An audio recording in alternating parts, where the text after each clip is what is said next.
Once there was a poet named Vyasa, who composed a great poem describing the history of the entire human race. But he needed someone to write it down. So he went deep into the forest. He sat down. He stilled his body. He stilled his mind. He closed his eyes, and he began to meditate on Brahma. Brahma, the creator god.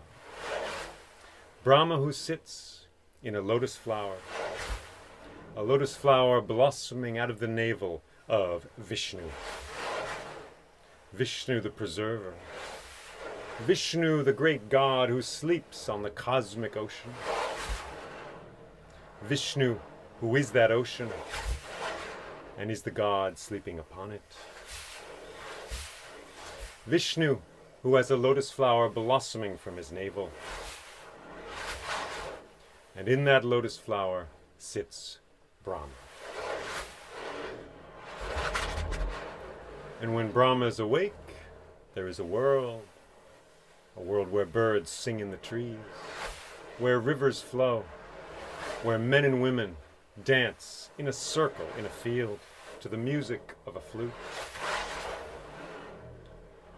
And when Brahma sleeps, there is nothing. Only silence and darkness. So Vyasa meditated on Brahma for a long, long time. And then he heard footsteps approaching, and he opened his eyes. And he saw a man approaching, a man with an elephant's head on his shoulders. And Vyasa said, "Ganesha!" "Yes," said Ganesha, "it is I have come. I have heard you're composing a great poem describing the entire history of the human race." "Yes, it's true," said Vyasa, "but I need someone to write it down. I am here, I am at your service, the god of thieves and writers himself. I have paper, I have ink. Let us sit down, let us hear this great poem." So the two of them sat down in the forest. And then Vyasa said, "Ganesha, before we begin, please tell me the story of how you got the elephant's head on your shoulders." "If I have to tell my story too, we'll never get started," said Ganesha. "Please," said Vyasa. "All right." And so Ganesha said, "Once the goddess Parvati wanted to have a child. Now her husband was Shiva, the great god of the mountains, Shiva the destroyer. But he was often away in the world. He was often hunting or deep in the wilderness accomplishing great austerities there. So she was alone on this particular day.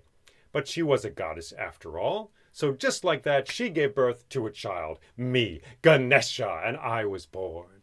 Now, right away, very soon, I could walk and I could talk.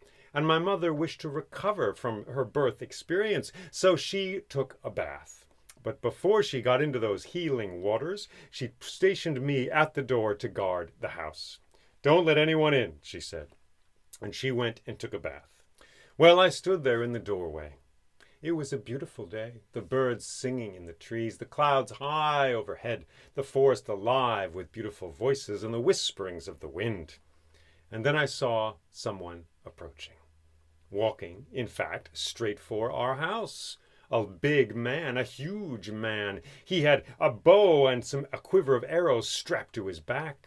He had a blue neck. He had a third eye here, a towering man. He had on bracelets and a big belt. As he came closer, I saw that these bracelets and the belt, well, they were live snakes. So he stood towering over me and he spoke, and as he spoke, the snakes hissed. And he said, "Out of my way!" And I said, no, sir, I am guarding this door. No one may pass." "Out of my way," he said, and he reached out to shove me aside. But I would not stand for that. No, I fought back with my feet, with my arms, with sword and with fire. I was a little ball of fury. But he was Shiva after all.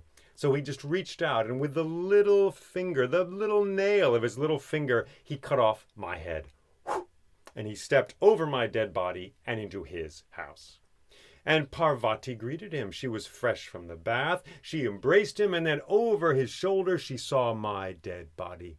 "My husband, what have you done? What have you done? This is our child!" She ran wailing to my lifeless body. Shiva wasn't sure what to do. Oh no, he went out into the forest. He looked around, and there came an elephant. So he took the head off of that elephant and put it on my body.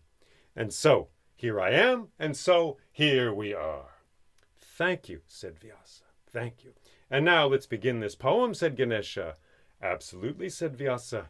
And so Vyasa said, "Once there was a king who went hunting in the forest."